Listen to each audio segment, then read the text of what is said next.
Well, hello, just a little extra for you, tied in with Pyjama Preaching, because Barclay, in his commentary, or commentaries, will make reference to the Apocrypha in the Bible. And some of you may not have a Bible that contains the Apocrypha Deuterocanonical Books. So I thought I'd just explain what they are. So the word Apocrypha comes from the Greek word meaning hidden or secret.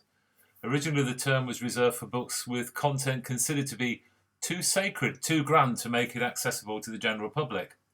But over time, Apocrypha took on a more negative connotation due to the questionable origins and doubtful canonicity of these books. Should they go into the Bible? Are they really inspired words of God?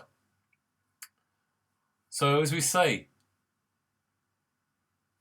those who don't accept these books as canon call them the Apocrypha or Apocryphal, but those who do accept them call them the Deuterocanon or Deuterocanonical books, meaning belonging to the second canon. So, what's its history?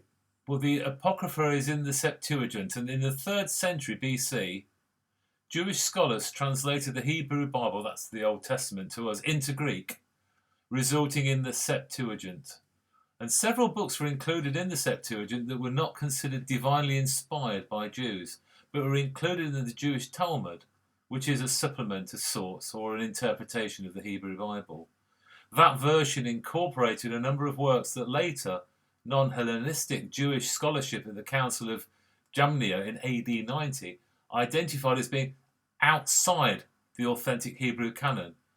The Talmud separates these works as Sepharim, Hizoim, extraneous books, according to the Encyclopedia Britannica.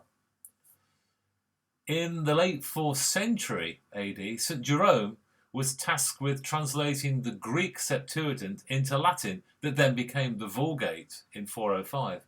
But he also based his translations on the original Hebrew in the Old Testament, referring to the original Hebrew in translation was highly against common practice at the time and even discouraged. In the translation process, St. Jerome doubted that the apocryphal books were divinely inspired. What about the Apocrypha that's printed in Bibles?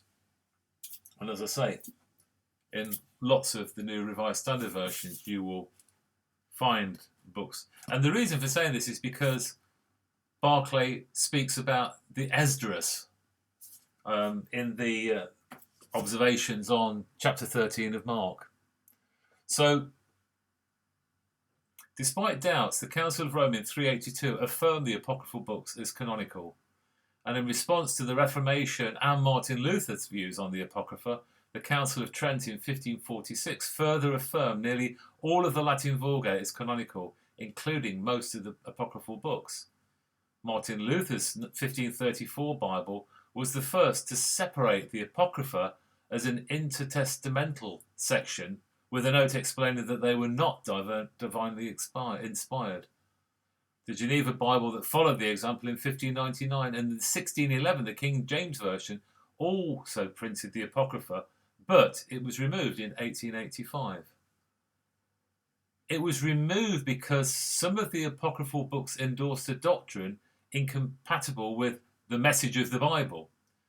Giving money to atone for sins. In Sirach 3:30 it says, as water extinguishes a blazing fire, so almsgiving atones for sin. And in Tobit 4 verse 10, for almsgiving delivers from death and keeps you from going into darkness.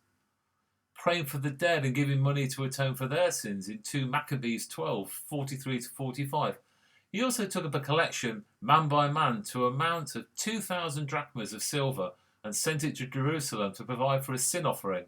In doing this, he acted very well and honourably, taking account of the resurrection.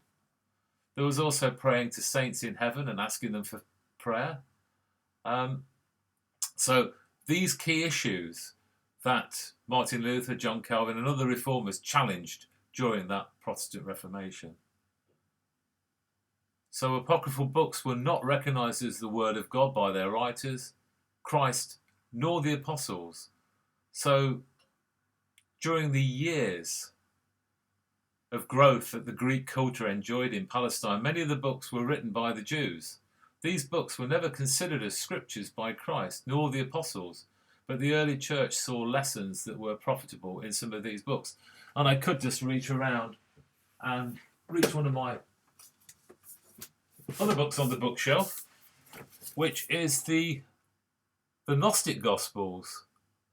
And again, these are books that are written and again called secret Gospels, discovered in the Egyptian desert, caused a sensation for some of the things they said. But again, they have not found their place into the canon. So, which churches accept the Apocrypha? Well, the Catholic Church do. The ones that the Catholic Church see as canonical are Tobit, Judith, additional chapters of Esther and Daniel, 1 and 2 Maccabees, the Wisdom of Solomon, Sirach, and Baruch. The Eastern Church includes 3rd Maccabees, 1 Esdras, which is what Barclay's using, the Prayer of Manasseh in Psalm 151. And so it goes on. So that's it for now. If you've got a book with the Apocrypha in, can I recommend that you just sit quietly and read Tobit? It's a wonderful story of a journey. And it's a journey, I won't spoil it too much, but the voice off stage is reminding you that there is an angel there supporting this journey. But anyway, have a look. Or maybe we can look at it as part of Pyjama Preaching at some time in the future. Anyway, for now, that's me done. I'm going to make a cup of tea. It's now nearly 7 o'clock on Monday the 8th of February. Have a great day. Lots of love. God bless.